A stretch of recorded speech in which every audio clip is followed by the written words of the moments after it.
Good morning. But it is officially the second day of 75 Love. And I know that for a lot of you, you're gonna be like, I don't know what you're talking about. What the hell is 75 Love? You click on this video and you're kind of curious. I did an in-depth blog post on all of the little things that go into doing 75 Love, and I will link it down below because there is a list. There's also the podcast episode that like breaks down each thing that we're doing. But I created this a couple of years ago, and it was really in an approach of like, I felt like 75 Hard was a bit more intense than I wanted. I really felt like the components of making long-term change mentally and like having the deeper conversations with yourself and understanding why you're making the choices that you're making and being able to rewire your brain and make different choices wasn't an element that felt like it came naturally to that specific challenge. So I created 75 Love, and I've gotten requests to do this more specific, kind of broken down, here's what we're doing. Now that being said, I'm going to take you through a day in the life of 75 Love for me, and we're going to do a couple of these, but today I want to talk about just a lot of the realistic aspects of it and the things that happen outside of just all of the stuff that you're doing, because we are walking for 30 minutes every day. We're having a quiet walk every day. A lot of this is in one space, getting into the habits that we all know that we really want that help sustain our mental and physical health, but also creating the space that we need to have the conversations that we've been avoiding with ourselves, to pulling back from a lot of the noise, to really making sure that we're aligning with our next steps and the way that we need to, and to just maybe, if you're like me, to stop running from all of the things that like you aren't ready to talk about with yourself. So we're gonna go get a coffee. I'm gonna do my quiet walk. I'm going to do my stretching, and yoga is gonna be my activity of the day. The goal of the week is to do 5 workouts every single week. But I will say, if you find that for the first few weeks that you need to be doing yoga a bit more as your movement, as like a gentle caring for yourself, because the processing of the trauma is physically more exhausting for you, that is totally valid. I feel like that is not given enough credit in the conversations for this, that sometimes you really have to slow down to let your body feel like it can kind of keep your nervous system in check, and slow flow yoga is my absolute jam.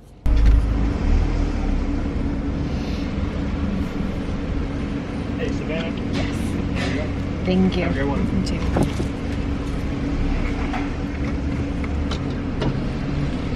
Really, my current obsession is to do triple shot over ice, decaf, splash of oat milk, 1 pump of pumpkin spice, and then 1 pump of either like a sugar-free or the brown sugar syrup. And it is the perfect little sweet treat without it being so overly sugary and so like packed with all of the milk, and I'm just obsessed.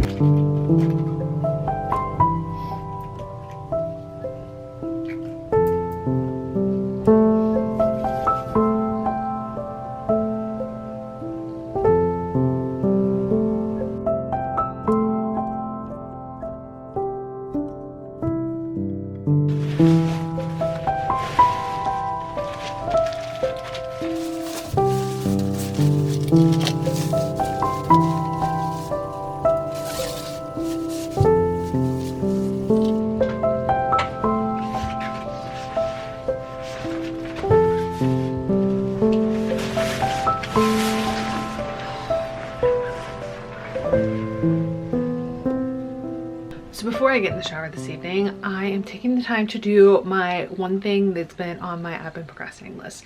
And this is a part of the pre-work for 75 Love. I have made a whole bundle for you guys, things to help you get clear on what you're going to be doing over the next 75 days, helping you to understand where you are maybe struggling, to really just invite the universe to come in and kind of clear things up to make it a bit easier. And one of the things that's in the pre-work is that you create a list of the things that you've been procrastinating. Now, if you can't think of 75 things, because I feel like some projects are actually really big and we just need to take little bite-sized chunks every day, that is totally valid. Hi, bub. Hi to the people. Can you say hi? Yeah. Through my list of what I've been procrastinating. This could be appointments that you need to be making. This could be emails that you need to return. Anything that you feel like you constantly say, I will do that later.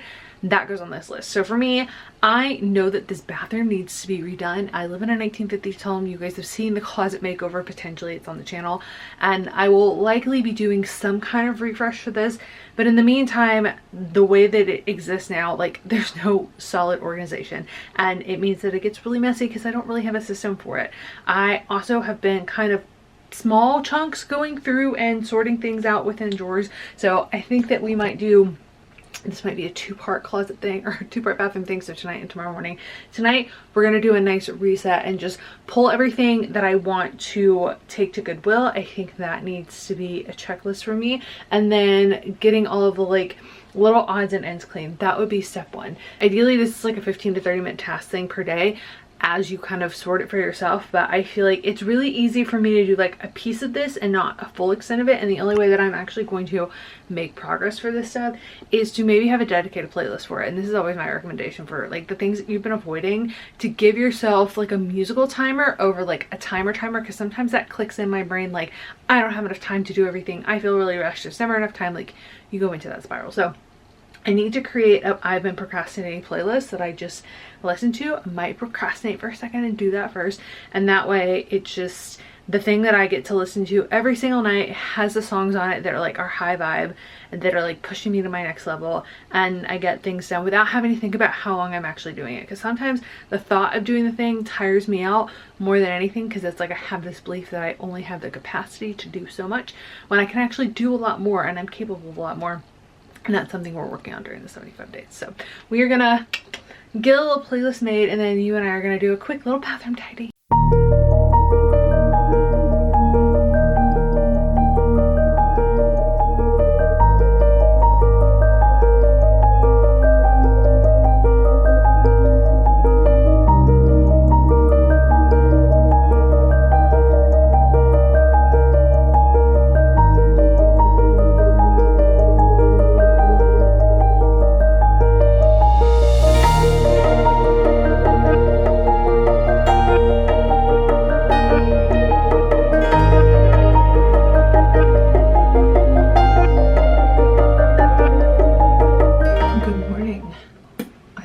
Still getting the hang of doing facial cupping, but also I didn't open up my lymph nodes this morning, so let's start with that. So I left you guys last night with doing something on the I've been procrastinating list, and I have to say that I feel like this is very much a thing that in doing 75 Love that I want to make a part of my like just daily practice, whether or not that's like bigger things that I've been procrastinating that take a little bit longer, or if it's just kind of dedicating a time to doing the things that I know that I need to be doing for myself. So I feel like today that's going to include a little bit of laundry, but to help myself with that process, I'm definitely not opening lymph nodes, right? So please don't do what I'm doing.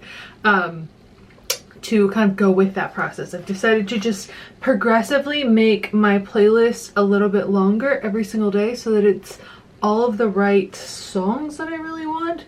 But that's one of those things that I just feel like is such a beneficial part of this time, is finding ways to make that something that helps you and you feel safe and secure in doing. But today's journal question, because I thought we would do it here so you guys could get in on the action, and it's, what are you procrastinating because you're afraid that you're gonna fail?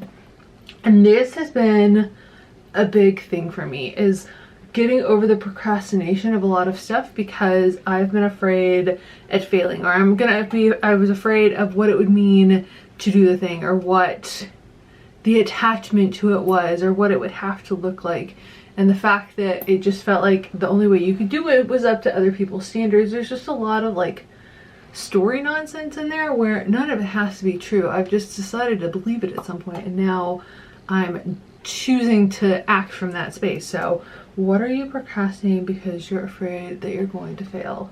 And I think I'm failing at this cupping thing this morning. Sorry guys.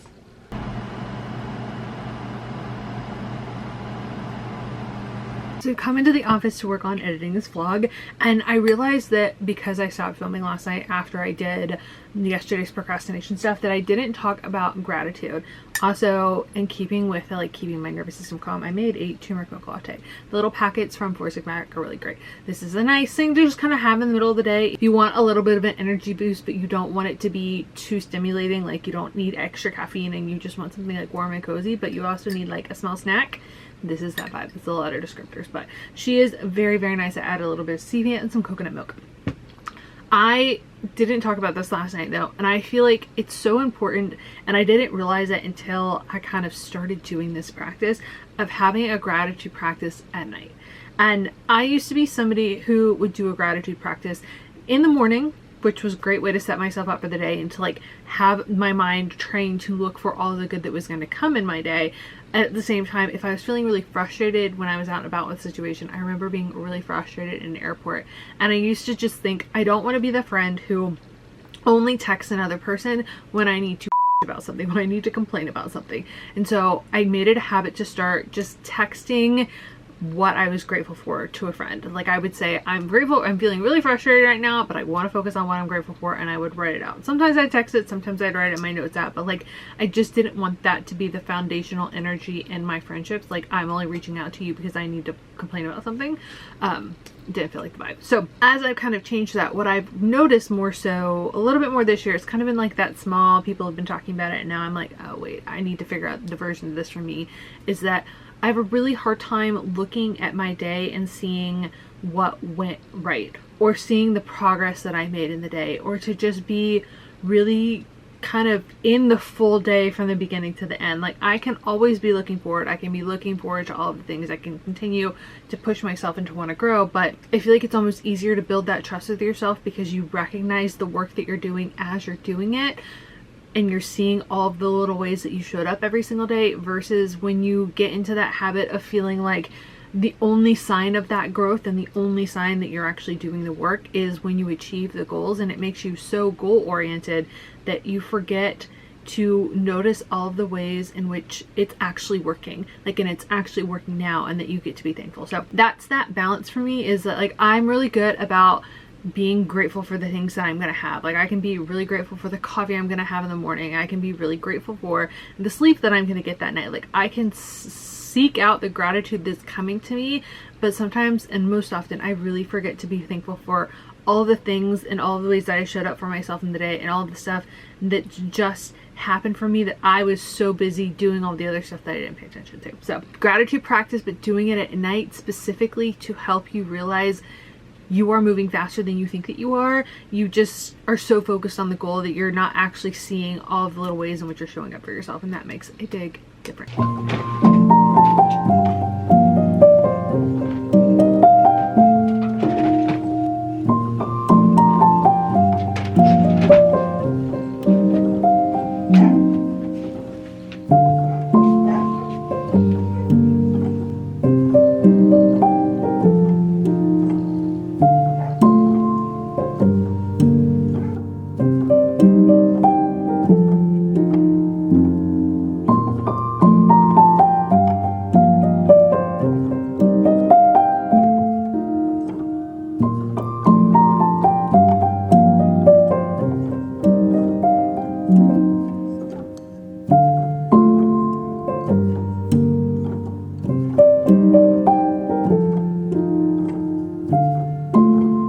So I don't think I talked about this yesterday when we were talking about movement and stretching, and why stretching is just such an important part of this process for me.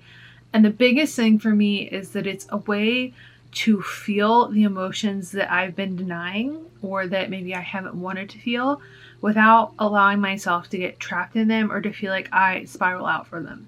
It feels like a really intentional way to engage in something that can feel kind of hard and overwhelming, and a lot of the times we have to stuff them aside, or we need to push things aside to be able to get stuff done, but then we don't come back and make time to actually acknowledge them and process them, and to like listen to our inner child, inner voice, inner needs.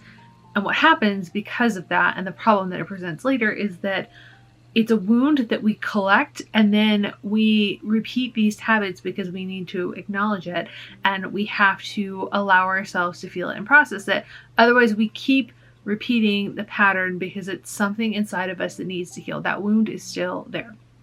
So I felt it kind of coming up today for me. I was journaling on it a little bit earlier, and I realized it's one of those childhood wounds, parent wounds, where it feels really hard to admit that you feel sad or hurt by an action, but you have to make space to process that. I feel like you have to remember it doesn't make anybody the bad guy, and like it's not my job in this moment to justify or quantify or to like pick apart the feelings there.